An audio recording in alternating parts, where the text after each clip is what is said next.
Greetings, Tubaneros. If you've been following the financial news, you know all about the bank confiscation in Cyprus.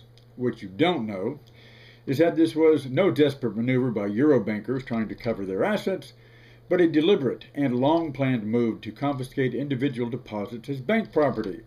Thanks to the G20 Financial Stability Board and the 2005 bankruptcy law revisions enacted by the U.S. Congress, the banks will have clear title to depositor funds by converting these savings into bank equity. That means depositors' assets under $250,000 are no longer insured. Depositors are now uninsured creditors, and their savings can and will be confiscated to bail out and recapitalize failing banks. The last social safety net of the Western financial system is being cut full of holes, while political leaders are getting ready from their end to push you over the side.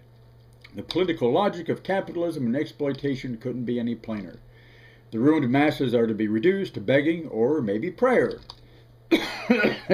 Which reminds me, we're told that in years of yore, a troublemaker went around spreading contempt for authority in occupied Palestine. So one day this Palestinian rabble-rouser sat chilling in the warm eastern sun outside the temple of Herod in Jerusalem at Passover. He watched all the pilgrims coming down into town to do business, watching the money changers charging folks to come inside, charging them out their robes for the smallest transaction. He watched the sacrificial doves cooing in their cages, the fat, greasy, money-grubbing contractors seated at the entrance like the place was theirs, the guards standing security to make sure no one dared interrupt the rule of law and commerce enshrined by the Holy Temple. He could see the shining flash of their newly minted shekels in the Levantine sunshine. He also watched as haggly widows, with their brat progeny clutching at their dirty skirts, dropping their 2 pennies worth of tithes into the temple box.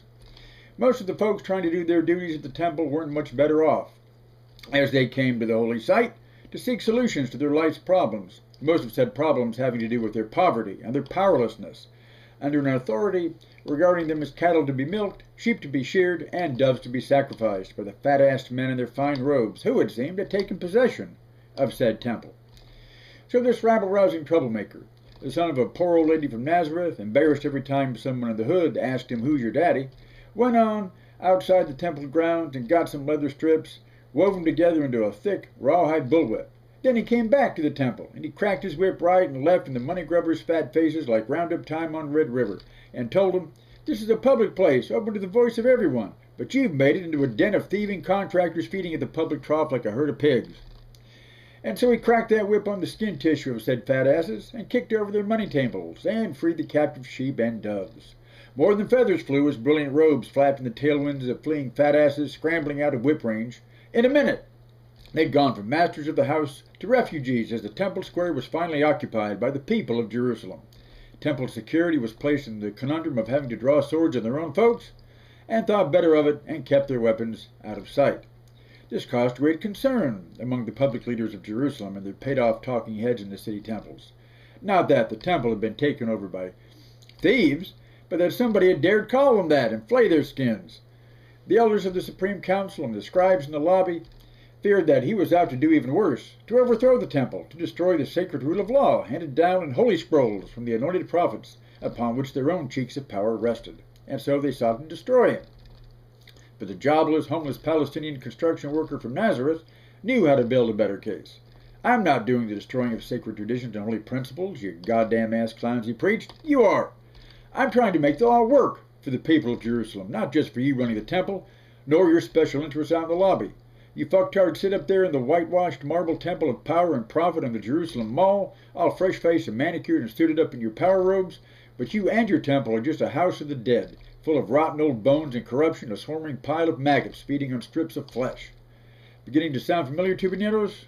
We like to think that our problems of the day are so unique, so special, but there really isn't anything new under the sun. We're the same species with the same genetic code, doing the same thing in an endless spiral of interaction with innate biological process and external environment, recreating our life pattern from one generation to the next, no matter where we physically project ourselves. The very people who claim they're so different, that they're better, they're unique, reveling in their exceptionalism, I guarantee they're the most identical to the scribes and Pharisees of old Jerusalem versus the poor, homeless, unemployed Palestinian street drifter. Yes, that means America, the place that calls itself the shining city on the hill, the New Jerusalem, It doesn't take binoculars to see the capitol steps of its temple gagging with money changers, with the temple's officials throwing the people shekels at them, the temple's lobbies choked with scribes waving petitions, nor does it take an x-ray scan to perceive the internal corruption and rot choking the system like a malignant tumor. There's nothing sacred about the business being done there, nothing worthy of worship. And like all unworthy folks who can't command respect, they must rule by force, and make it a crime to disrespect the temple and its officials and their parasite leeches. Taking a leak on the walls, you're wikied away. Tell the truth about the maggots feeding on men's flesh like a soldier named Brad, you're stoned with many rocks and charged with violating the temple's sacred trust. It's obvious you can't look to the broke-ass political machinery for a reform. We don't call them scribes and Pharisees now, but damn, Karl Rove, Hillary Clinton, Barack Obama as temple guardians of the people's trust, you've got to be stoned, and I don't mean with rocks.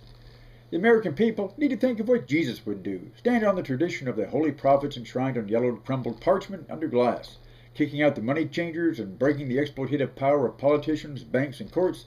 The power ministries of a capitalist democracy what used to be called scribes and Pharisees in ancient Jerusalem. That doesn't destroy the law. Just constructive destruction is the only thing that'll make it work. Otherwise, your temple will be destroyed, and just like the old one, from within by its own festering rot, to be picked over by future archaeologists from China or Iran. Of course, we know what would happen to Jesus if he were to come to the present-day US of A and pull these same stunts. Mind you, if he had a rifle and went around massacring innocent shoppers at the mall, the NRA would be worshipping at his feet. But badmouth the Pharisees, take a whip to their asses, he'd be indicted in secret as a terrorist, part of a terrorist organization, a Palestinian Al-Qaeda on the temple's terrorist watch list, swept up by Homeland Security faster than you can spell R-E-N-D-I-T-I-O-N, flown off to Gitmo, get his head dunked underwater with a German shepherd chewing his rectum. No, they did away with the troublemaker from Jerusalem, and so their temple fell, defeated by its own uncleanness as much as anything else. Its sacred principles still live on as historic inspiration, but we know what a mess was made out of them in the real world. The only solution is to pick the baby up from the rubble and try to continue the game of existence. Uh-oh, who's that on the tube line?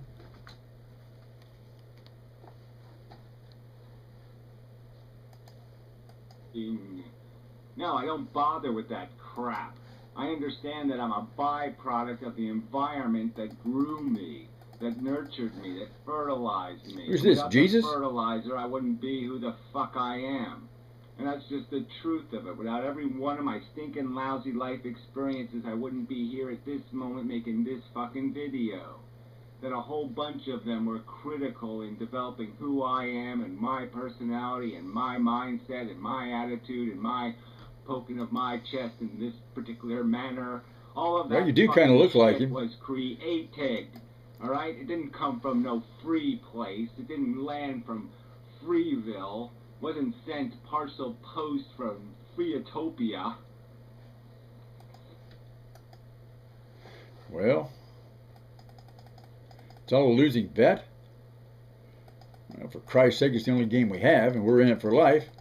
We either make the most of it or give it up.